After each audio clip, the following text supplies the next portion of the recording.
Good afternoon. Welcome to Zen with a Smile. I posted on Facebook just a brief intro to these programs that I've been doing on YouTube. Looking forward to reaching more of you. Or not. Okay. Today I want to talk about a life of questioning. Or you can flip it. Question of life. As a second language teacher, I always use the 5 W's and the 1 H. When, why, where, which, and what. And how. Using one of these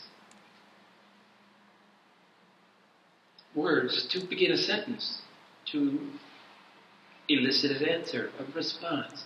Try to get a dialogue going on. But the big why, why and what is life all about? What are we living for? What's the secret of life?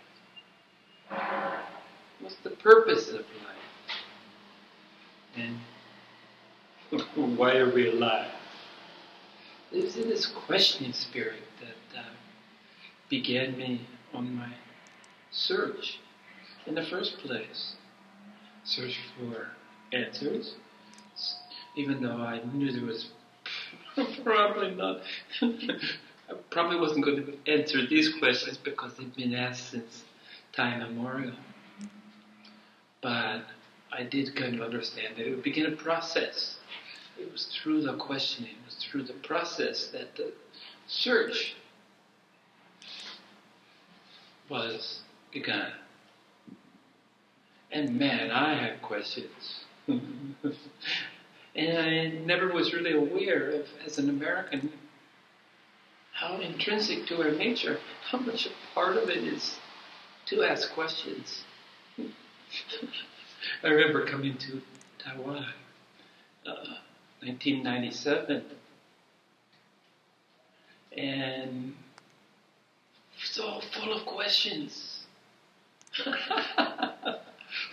Was so full of questions because much of what I saw around me didn't make much sense. It was alien, completely alien to me, beyond the realm of my experiences growing up in California and Hawaii, and entrenched and a big part of the American culture, American society, American morality, American system, the Western system of organizing and looking at life. Of course, I'd been traveling to Asia since I was 17. Thailand was a fascinating country to me, and I spent many happy visits. Traveled there more than 30 times. And Japan is a favorite. South Korea, yeah. Cambodia, Laos, Vietnam. Southeast Asia was a particular interest. And then, of course, I was lucky enough to come to Taiwan for a 4-day visit and stayed and found my home. So, these questions coming to Taiwan. First of all, I remember my first job interview for Graham English Services, which at that time was a pretty big deal. Graham was, if not the biggest school, the second biggest school. And the English service focused on teaching adults rather than children. But I remember a young guy, young foreigner, young Canadian, as I remember, asked me on my 3rd day in Taiwan, how did I find Taiwan? What was my experience of Taiwan? And the answer just popped out. Organized chaos. Organized pandemonium. Because it definitely was chaotic, noisy, and non-stop action and activities and cars and trucks and trains and buses and scooters and a mass of people in a hurry to go and do I know not what to this day. But I did, at the same time, I sensed there's a rhythm, an organization. They knew what they were doing, even though it appeared that they didn't. There was a plan, and it was well executed. I couldn't help but notice, even back in 1997, that if it wasn't so chaotic, if people followed the rules, like traffic rules, like they do, some people do in the U.S., some people do in Hawaii, they followed the rules. Probably big gridlock. Everything was slammed to a halt. Streets would just feel, it was that full and that busy. And again, this is 21 years ago, so we can multiply times 10 or times 100 to understand the situation today. That's why I'm in quiet Walian, where I can look out my window right now and see green of the golf course and green of the mountains. A little bit cold today, but invigorating. So questions, I had so many, and these weren't like the big questions, the search for life, the search for meaning, the search for purpose, the search for energy, the search for God, the search for my own heart, my soul. These are the big questions. I had little questions like why? And I remember a colleague of mine, one of my first jobs,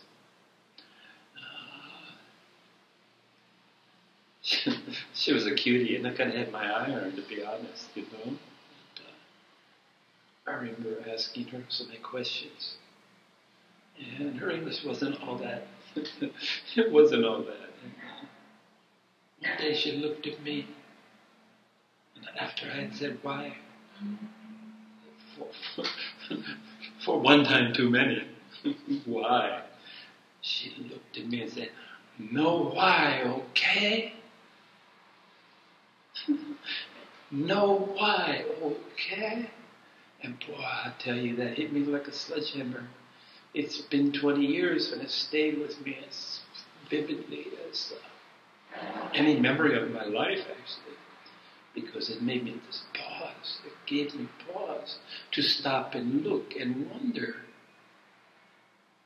where these questions came. Why in a culture here, why again? There's a question within the question within the question. But I noticed that no why, okay? We didn't need a reason for everything. We just do what we do. Go, go, go, do, run. Just go. Go about your business. You're always late. You're always working too hard. I'm talking about people in Taiwan. Always in a hurry because they slept to the last possible moment that they could before they went about their day. Not much time for questions when you're running for your life to get to school on time. Do not miss the next train. God forbid if you miss the MRT or the train, the next one will be there in a minute or 2 minutes, but you better run. Better get it. Or else, what happens? Well, sometimes I just want to tell everybody, get up earlier, brother. Get up a little earlier, take the pressure off. But they seem to thrive on the pressure. They like to get together in the busy Taipei. Young people don't want to be in Hualien, most of them. They don't want to be country people. So it leaves a lot of room for me. But this in questions, there's so many questions. And of course, academic questions that took me through my university career. Questions. questions. And I thought this was the basis of getting information, is having questions and asking questions and looking for answers. I was pretty convinced that this is the way of the world. Inquisitive question. I always loved the little kids that you could hear. Why, Mommy, why? I'm sure I was one of them. Why? But as I practice my meditation,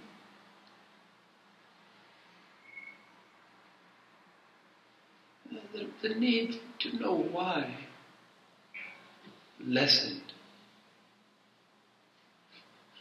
Because I was just starting to understand that there, no why, okay?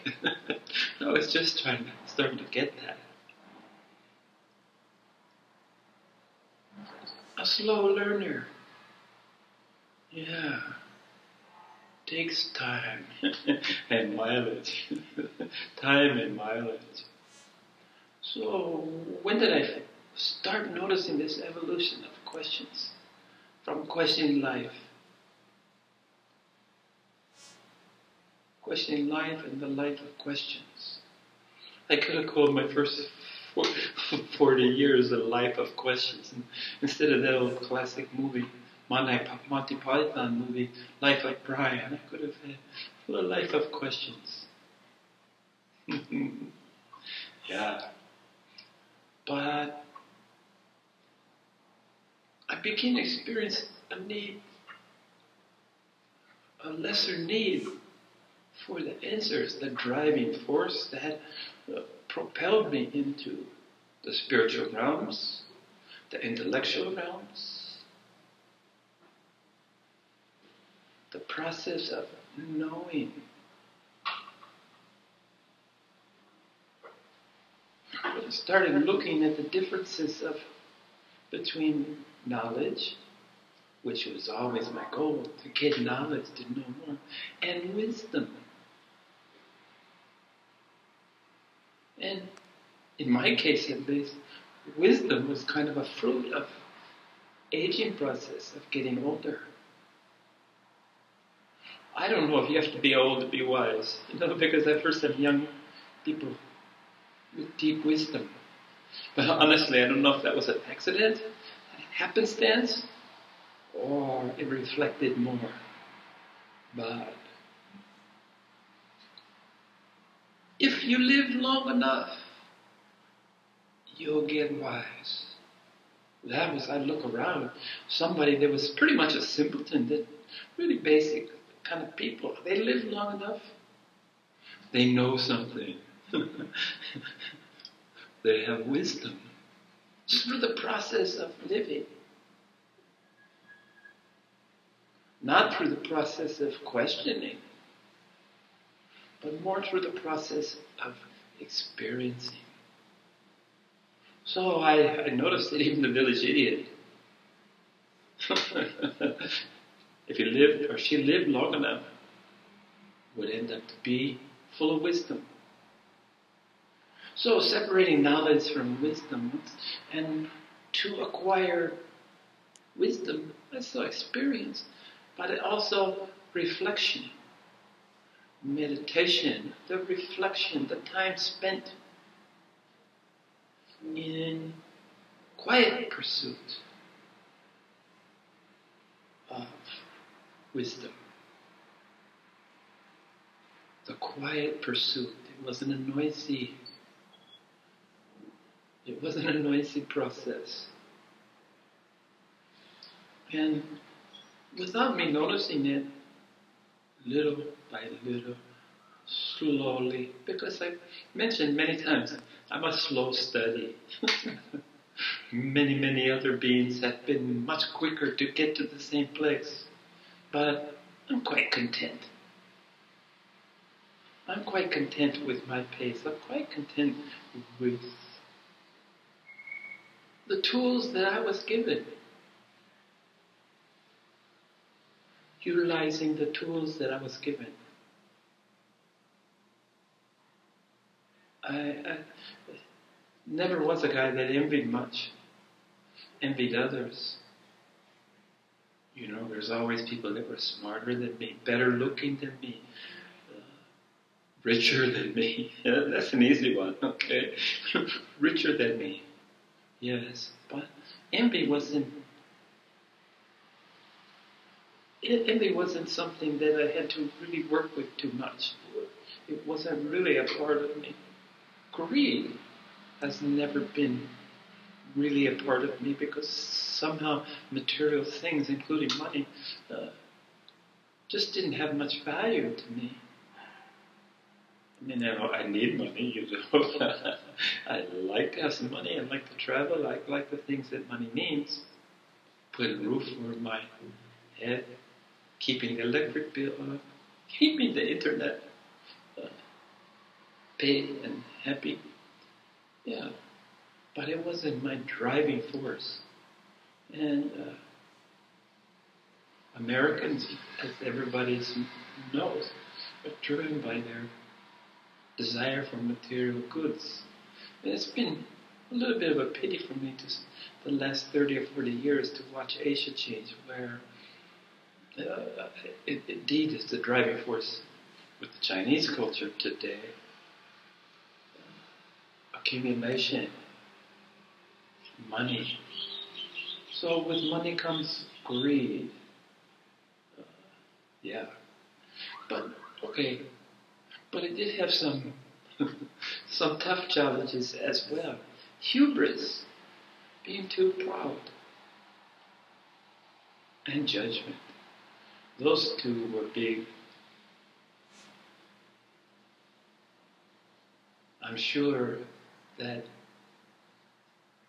judgment was the toughest one for me. It's so easy to judge the other.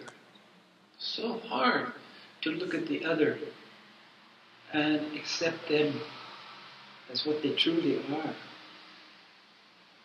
Part of what I am and you are and we all are. Part of the same divine plan, the same divine wisdom. So, what would there be to judge? Hubris, false pride, tough one. Yeah, so I was not without challenges. And ego does what ego does, and it protects these things. Supports, protects, justifies, rationalizes, all these processes. Ego is an invaluable tool. But at the same time, I was blessed with a sense of humor. And not only a sense of humor, but inner-directed one where I found myself quite amusing. I still do to this day, to this moment, sitting here, talking to a little green light, which I hope is you. In an empty room. But not taking myself seriously, being able to laugh. Okay. But along with this gift of being able to laugh and not taking myself seriously, I was not immune to criticism. I never did well with criticism. How dare you criticize me? You hear the ego there? I just scoots on up and just get in your face and basically I'm a passive resistance kind of a guy. I have no problem. I haven't had any problem with getting in your face. If I had to. Yeah. But even though I took the criticism and I didn't take it well, I bring it with me and let it sit and ruminate. And like a cow chewing its cud, chewing the grass with its 8 stomachs passing from one to the other. Get it and chew on it. So any criticism, constructive or destructive, doesn't matter. Any criticism that I got, I wouldn't ignore it. I would chew on it. And this chewing, the cow, and the cud, the grass that's partially digested has to pass through the series of stomachs before the nutrition is expressed in the beast. So even though it looked like I didn't take criticism well, honestly I didn't.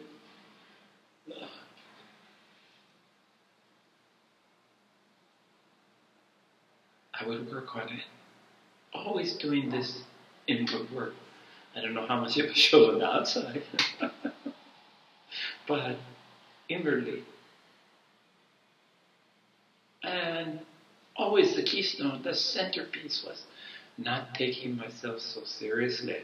And as I've gotten older, it's been easier and easier to do. Now it's kind of fun to look back on the younger days. You know, when I was full of opinions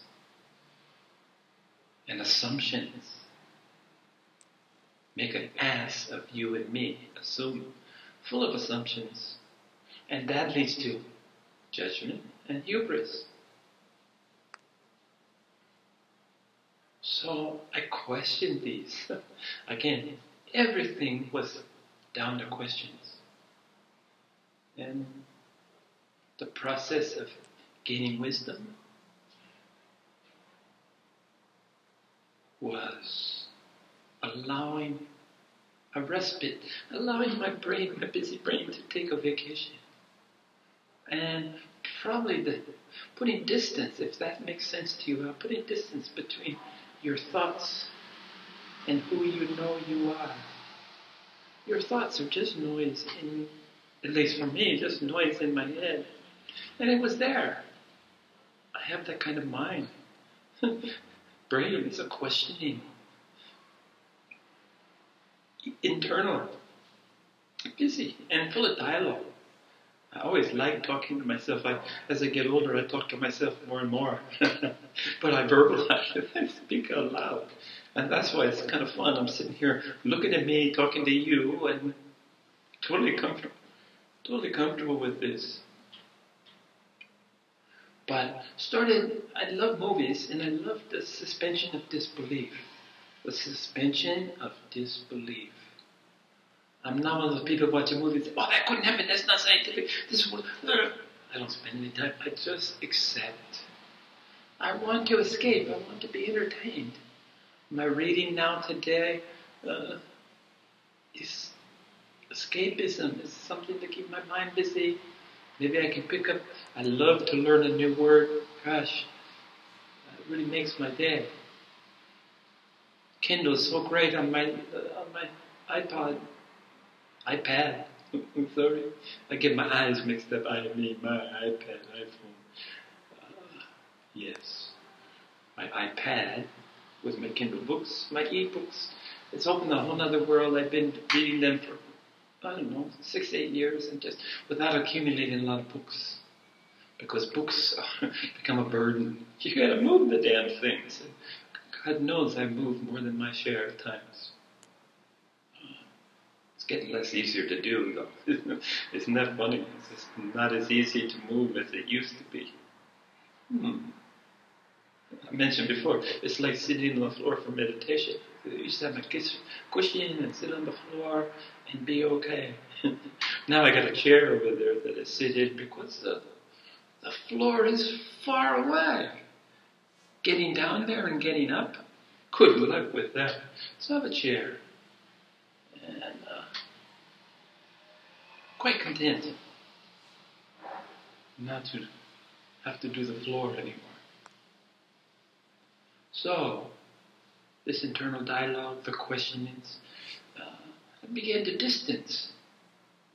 Put a distance from what the I was, what I am, and what my mind thinks about anything. began to just watch. In the same spirit that I watch a good movie, suspension of disbelief. I don't believe my mind. I'm not looking for anything in my mind. I take that back though. My mind can be, I put it to chores, put it to tasks, get it busy, because it's really a remarkable tool for the day-to-day trials and tribulations. We gotta exist in this world. We have to use a certain amount of savvy, a certain amount of intelligence, a certain amount of experience to make this process smoother and easier, so that we can take a look at the deeper things of life. But it wasn't really until I met Sifu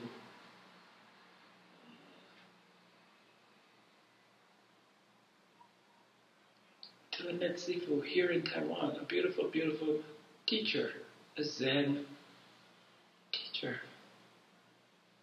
who was to become my teacher. It wasn't until I met Sifu that I really had a litmus guide, I had a benchmark to guide myself, to gauge. How's the question? How am I doing with this process? Because when the first couple of years that I met him, he had time, several times, to sit and be with me.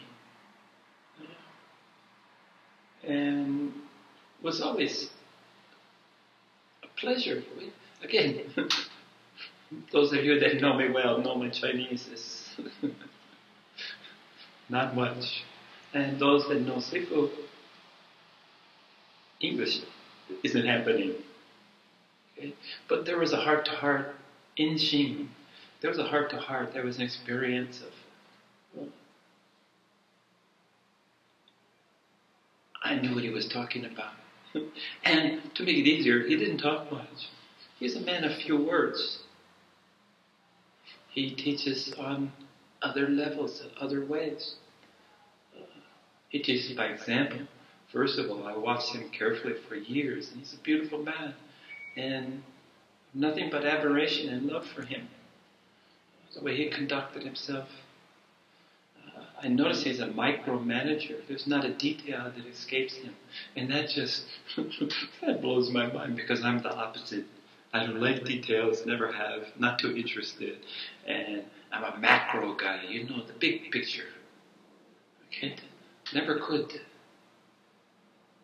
narrow it down. I like wide, open spaces. Yeah. I like that. Anyway. I had these opportunities, beautiful. Now looking back on them, how rare and how unusual they are, because he just doesn't have time to do this for many people anymore.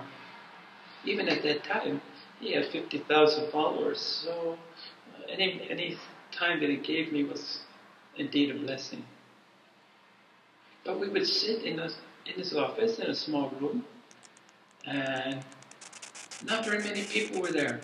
There would be his minder, his caretaker, the person that was always with him, as far as I never saw him without her. And she was his minder. She took care of his needs. She took care of his needs. And she was a beautiful soul. She was unobtrusive. You wouldn't even notice that she was there. But she was always there. And of course, I'd have to have a translator.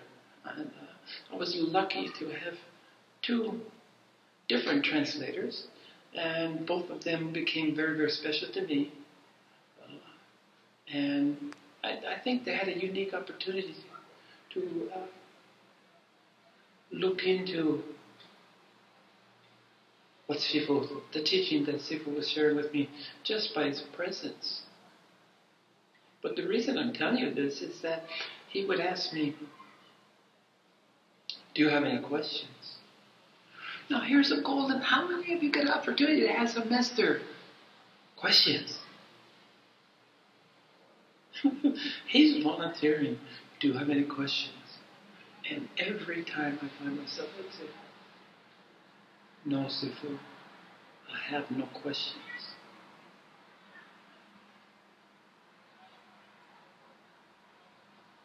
And I said this, I probably remember him 8, 9, 10, 12 different times. And every time, from the very first time, I found myself without questions. And that was pretty surprising to me, that the man who lived for questions, or questioned to live, at a really critical juncture when I could ask some questions or somebody that might have known something. I had no questions. Isn't that beautiful? Isn't that beautiful? So we would sit and laugh. We laugh so much. We laugh at the absurdity. We laugh because we just love to laugh. Because both of us celebrate the child within and let them loose. So, no questions, just laughter.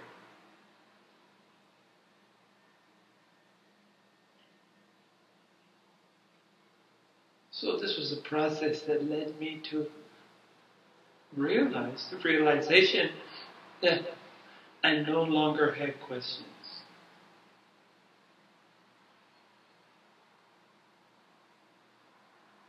And I don't know how to share with you how liberating that really was, how significant, how meaningful that was, is to live a life of questioning and finally understand that you have no questions anymore.